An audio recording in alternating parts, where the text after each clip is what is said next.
ஐந்தாம் தமிழர் சங்க நேயர்கள் அனைவருக்கும் வணக்கம்.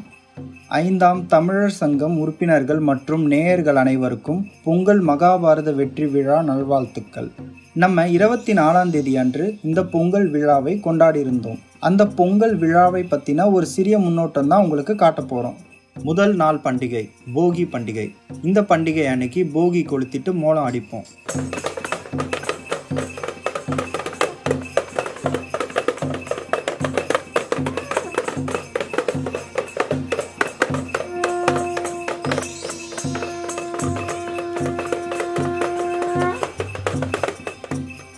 இரண்டாம் நாள் பண்டிகை பொங்கல் பண்டிகை.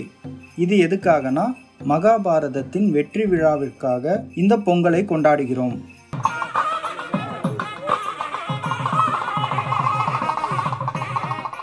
மூன்றாவது நாள் பண்டிகை மாட்டுப்பொங்கல். மகாபாரதத்திற்கு அதிக அளவு உதவுனது கிருஷ்ணன்.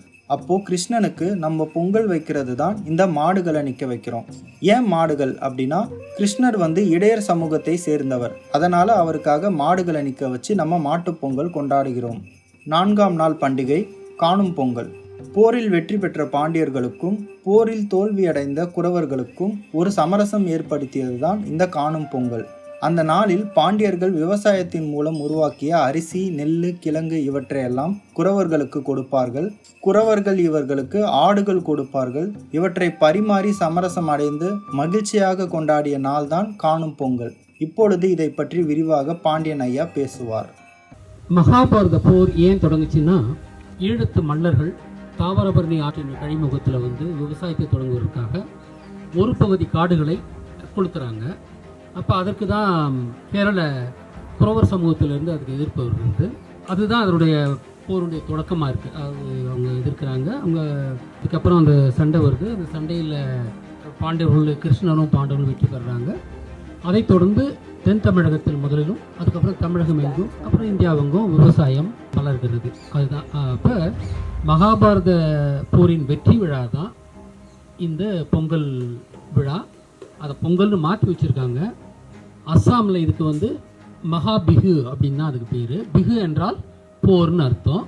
அஸ்ஸாமில் இங்கே இருக்கிறதுக்கு எல்லாத்துக்குமே அஸ்ஸாமில் ஒரு மிரர் வச்சுருக்குறாங்க அவங்க. இப்போ இது மகாபிகு அப்படின்றது தான் அது. நமக்கு பொங்கல்னு மாற்றிட்டாங்க. அதாவது வரலாறு மறைக்கிறதுக்காக அது வெறும் பொங்கல் பண்டிகைன்ற மாதிரியும் அது புத்தாண்டு மாதிரியும் இவங்கெல்லாம் திசை திருப்பிட்டாங்க. உண்மையிலேயே இது மகாபாரத போரின் வெற்றி விழா தான் இந்த பொங்கல் பண்டிகைன்றது. இப்போ அதை நம்ம புரிஞ்சுக்கிட்டோம். இந்த போர் ஏன் தொடங்குச்சின்னு நான் சொன்னேன். அதாவது இலங்கையின் மன்னர்கள் தாமிரபரணி ஆற்றின் கழிமுகத்தில் ஒரு பகுதி காடுகளை அழித்து விவசாயத்தை தொடங்குகிறார்கள். ஏன்னா எல்லாமே அன்னைக்கு காடாக தான் இருந்துச்சு. ஆனால் ஒரு பகுதி காட்டை அழிச்சிட்டு விவசாயம் தொடங்குறாங்க. அதற்கு சகுனியின் தூண்டுதலால், சாதாரணமாக நடந்ததில்லை, சகுனியின் தூண்டுதலால் கௌரவர்கள் என்று சொல்லப்படக்கூடிய குறவர் தான் கௌரவர்னு மாறிச்சு. அவங்க இதுக்கு எதிர்ப்பு தெரிவிக்கிறாங்க. அதை தொடர்ந்து தான் மகாபாரத போர் நிகழ்கிறது. அந்த மகாபாரத போரில் நமக்கு தெரியும் 18 நாள் போர். அந்த போர் முடிந்தது தட்சிணாயனத்தின் இறுதியில் அது முடிஞ்சது. அப்போ அதுக்கு முன்னால் 18 நாள் நடத்தும் போர் அந்த தட்சிணாயனத்தின் இறுதியில் தான் அந்த போர் முடியுது. அதை தொடர்ந்து தான் நாம் அந்த மகாபாரத போரின் வெற்றி விழா தான் அந்த பொங்கல் பண்டிகை. அதோடைய முதல் இது என்னென்னா, அப்போ காட்டை கொளுத்தும் தான் முதல் நிகழ்வு. அதுதான் நம்ம போகி பண்டிகை அப்படின்னு நாம் கொண்டாடுறோம். அதை தொடர்ந்து நெல் விவசாயம் பண்ணுறாங்க. நெல் விவசாயத்தை நாம் அவங்க செய்த நினைவுகூர்ற பண்டிகை தான் நம்ம பொங்கல் பண்டிகை. தை 1ஆம் தேதி கொள்கிற பொங்கல் பண்டிகை. அதற்கு பிறகு தை 2ஆம் நாள் பண்ணுற அது மாட்டுப் பொங்கல். ஏன்னா மாடுகள் இல்லாமல் விவசாயம் இல்லை ஒன்று. அடுத்தது கிருஷ்ணன் தான் அந்த போர் வெற்றிக்கு காரணமாக இருந்திருக்கார். கிருஷ்ணன் தான் அந்த போரை வழிநடத்தி போயிருக்காரு. அதனால் கிருஷ்ணனை நினைவுகூறும் விதமாக மாட்டுப் பொங்கல் நடத்துகிறோம். 2ஆம் நாள் பண்டிகை இது. அடுத்த பண்டிகைன்றது என்ன, அந்த போர் முடிந்த பிறகு இந்த ஆயர்கள்ட்ட மாடு இருக்குது. ஏன்னா அவங்க விவசாயத்தை தொடங்குறது முடியும். அதனால் ஆயர்களுடைய ஆதரவு பாண்டியர்களுக்கு கிடைச்சிது. ஆனால் ஆடு மேய்க்கிறவங்க, அதாவது நம்ம தான் வல்லாடு மேய்க்கிறவங்க தான், நம்ம செம்மறி ஆடுலாம் கிடையாது. அப்போ வல்லாடு மேய்க்கிறவங்க, வல்லாட்டுக்கும் விவசாயத்துக்கும் சம்மந்தமே கிடையாது. ஏன்னா விவசாயத்துக்கு எதிரி தான் வல்லாடு. அப்படின்னு இருக்கும்போது அவங்க காடுகள்லாம் அடிச்சிட்டாங்கன்னா எங்கள் ஆடுலாம் எங்கடா மேயும்னுட்டு இந்த கோணார்கள் இவங்களோட போய் சேர்ந்துடுறாங்க, குறவர்களோட. இந்த போரை பாண்டியனுடைய விவசாயத்தை போயிருந்துடுறாங்க. அப்போ கிருஷ்ணன் அவங்களுக்கு அறிவுரை கொடுக்குறாரு, என்ன இந்த மாதிரி பண்ணிட்டீங்களா, நீங்கள் நாளைக்கு வந்து இந்த போரில் பாண்டியர்கள் ஜெயிச்சா உங்கள் கதி என்ன ஆகும், ஏன்னா நீங்கள் தான் தரையில் தான் வாழ்ந்துட்டு இருக்கிறீங்க, பாண்டியரோடு தான் வாழ போகிறீங்க. அப்படின்னும்போது தான் அது உண்மையாகவே என்னென்னா, ஒரு நாள் கர்ணன் ஒரே ஒரு நாள் நாகபானத்தை பயன்படுத்தினா, நாகபானம்ன்றது இல்லை, நாகர்கள் ஆகிய படைப்பிரிவை பயன்படுத்துகிறாங்க. நாகபானம்லாம் கிடையாது, நாகர்கள் என்ற படைப்பிரிவு. அவங்க தான் நாகர்கள்னா தென்னிந்தியர்கள்லாம் நாகர்கள் தான். நம்ம தரையில் வாழ்ந்தவங்கெல்லாம் முருகனின் பிள்ளைகள் நாம், அதனால நம்ம நாகர்கள் அழைக்கப்படுறோம். அது ஆயராக இருந்தாலும் சரி, அது கோணார்களுக்கு 2 பேரும் தான் பொருந்தும். ஆனால் இங்கே என்னென்னா, அந்த இப்போ கோணார்கள் ஏற்று நிற்கிறதால அந்த நாகர்களுக்கு அது வந்து அது வருது. அதனால் வந்து அந்த நாகபானத்தை அர்ஜுனன் பாவித்தார்ன்றதுன்னா, அந்த 18 நாள் போரில் ஒரே ஒரு நாள் மட்டும்தான் கோணார்களின் படைப்பிரிவு கௌரவர்களுக்கு ஆதரவாக சேர்ந்தது. ஏன்னா கிருஷ்ணன் சொல்லிட்டாரு, போரின் முடிவு வேற மாதிரி இருந்தால் உங்கள் நிலைமை என்ன அப்படின்னு. இப்போ எப்படி கௌரவர்கள் வந்து போரின் முடிவில் வந்து துபாயில் போய் குடியேறினாங்களோ, அந்த மாதிரி வெளிநாடுகளில் போய் குடியேறினாங்க, அதே போல் தான் இன்றைக்கி கோணார்களும் நடந்திருக்கும். அதை தவிர்க்கிறதுக்கு தான் கிருஷ்ணன் வந்து கர்ணன் சமூகத்தோட சொல்கிறாரு, இந்த மாதிரி புத்தால்தனமாக நடந்துக்கிட்டு. அதனால் அவர் என்னன்னா, இப்படி சேர்ந்துட்டீங்க, ஒரே ஒரு நாள் மட்டும் நீங்கள் போரில் பங்கேற்றுங்க, நான் வந்து பாண்டியர்கிட்ட பேசி உங்களுக்கு வந்து நான் சமாதானத்தை ஏற்பாடுன்னு சொல்லிடுறாரு. அதனால தான் ஒரே ஒரு பானம் நாகபானத்தை விட்டார் அர்ஜுனன் மேலே அப்படின்றது வருவதெல்லாம் இதுதான். அதுதான் அதனுடைய மறைமுக குறியீடு தான் அது. 4ஆம் நாள் பண்டிகை, அதாவது தை 3ஆம் தேதி 4ஆம் நாள் பண்டிகை எதுன்னா, இந்த போரின் வெற்றி பெற்ற பாண்டியருக்கும் போரில் தோல்வி அடைந்த கோணார்குடிகளுக்கும் ஒரு சமரசம் ஏற்படுத்துவது தான் காணும் பொங்கல்ன்றது. அதாவது கோணார்கள் வந்து பாண்டியர்களை கண்டு அவங்க சமாதானம் பேசிக்கிறாங்க. அதற்கு கிருஷ்ணன் ரொம்ப துணையாக இருக்கிறாரு. அதனால் அந்த நாள் வந்து அவங்க என்ன பண்ணுவாங்க, வரும்போது ஆடுகளை கொண்டு வருவாங்க, அந்த கருணைக்கிழங்கு, இந்த பூசணிக்காய், இது பரங்கி, இதெல்லாம் வந்து காட்டில் விளையிற பொருட்கள், அதெல்லாம் அந்த கிழங்கு வகைகள், இது மாதிரி இதை பொருள்லாம் கொண்டு வந்து கொடுத்துட்டு, ஆட்டையும் கொண்டு கொடுத்துட்டு அவங்களுக்கு பாண்டியர்கள் கொடுப்பாங்க. அவங்க இதை வாங்கி வச்சுக்கிட்டு அவங்கள ஆற தழுவிக்கிட்டு, சரி நாமெல்லாம் இந்த பழைய பகையை மறந்துடுவோம், இனி நாம் ஒற்றுமையாக வாழ்வுன்ற ஒரு இது வந்து அப்புறம் அந்த உணவு தயாரிப்பாங்க. அன்றைக்கி ஆடுகள் அடித்து, அதான் கரிநாள்ன்றது இப்படி தான் வந்துருக்குன்னு நினைக்கிறேன், கரிநாள்னு சொல்லுவாங்க அன்றைக்கி, கரிநாள் அப்படின்றது அந்த ஆடுகளை அடித்து அவங்க உணவு சமாளித்து எல்லாரும் ஒன்றா உட்காந்து சமபந்தி சாப்பிட்டது தான் அந்த காணும் பொங்கல். இப்போ சாதாரணமாக ஒரு போலீஸ்காரன் வந்தான்னா ஊரில் இருக்க பெரிய மனுஷன்லாம் போய் கண்டுக்கிட்டு வருவாங்க, புரியுதுங்களா? இல்லை, அந்த கண்டுக்கிட்டு வர்றது தான் காணும் பொங்கல். ஆச்சா, நீங்கள் ஜெயிச்சிங்க, சரி நாங்கள் ஒத்துக்கிறோம், இனிமேல் நாம் வந்து நமக்குள்ள பிரச்சனை வேணாம் அப்படின்னு கண்டுக்கிற பொங்கல் தான் காணும் பொங்கல். அது 2 பேரும் சமரசம் பண்ணிக்கிட்டு மகிழ்ச்சியாக இருந்த நல்லது. இதில் வந்து முருகன் சொன்ன மாதிரி பகைக்கு பதிலாக போட்டிகள் இருக்கலாம் இல்லையா? அதனால் அவங்கெல்லாம் அன்னைக்கு விளையாடி இருக்கலாம், 2 பேரும் வந்து போட்டிகள் போட்டு விளையாடி இருக்கலாம். அதுதான் காணும் பொங்கல் இருந்தது. இதுதான் மகாபாரத்தை பற்றிய இந்த பொங்கல் பண்டிகை பற்றி ஒரு செய்தி. இது வந்து பொங்கல்னு பேர் மாற்றிட்டாங்க. இது அஸ்ஸாமில் மகாபிகுன்னு தான் இன்றைக்கும் அழைக்கப்படுது.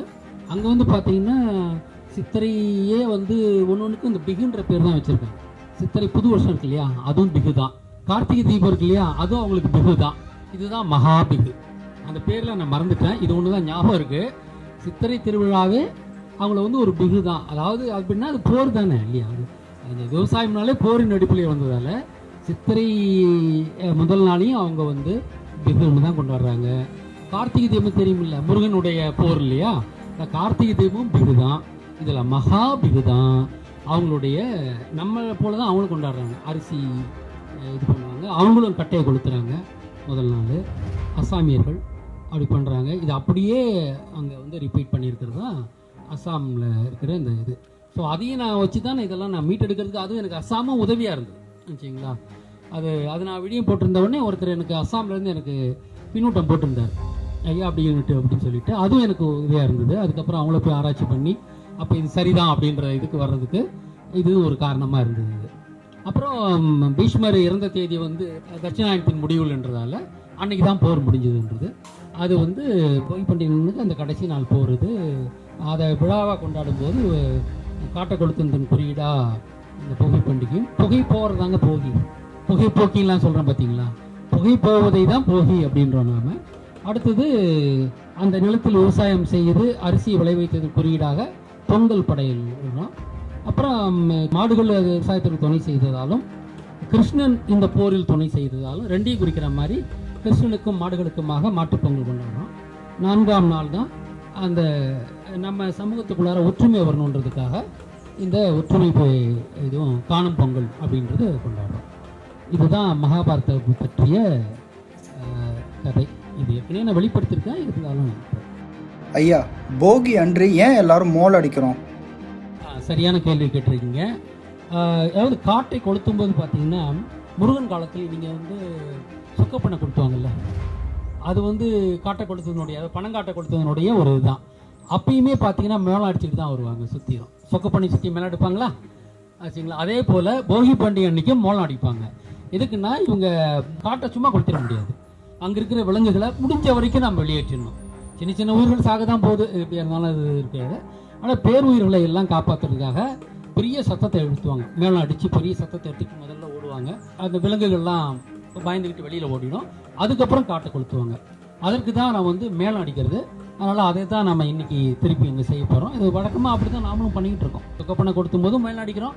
முருகன் செஞ்ச விவசாயத்துக்கான போர், அதான் சூரசம்ஹாரன்றது முருகன் செஞ்ச விவசாயத்துக்கான போர். அதான் வந்து கார்த்திகை தீபம். அதையும் பிகுன்னு தான் கும்பிடுறாங்கன்னு சொன்னேன் நான். அசாமியர்கள் மகாபாரத போர் வந்து விவசாயத்துக்கான கிருஷ்ணன் மேற்கொண்ட போர். ஒன்று இலங்கையில் முருகன் மேற்கொண்ட போர், அதனுடைய அப்படியே ஒரு ரிப்பீட் தான், வரலாற்றின் ரிப்பீட் தான் வந்து இங்கே தமிழ்நாட்டில் நிகழ்ந்த ஒரு விவசாயத்திற்கு போர் வந்து கிருஷ்ணன் மேற்கொள்கிறார். கிருஷ்ணன் எப்பயுமே முருகனுடைய அப்படியே மகனாக சொல்கிறது, முருகனுடைய பிம்பமாக கிருஷ்ணன் சொல்லுவாங்க. ரெண்டு பேருமே பெரிய சாதனைகளை செஞ்சுருக்காங்க.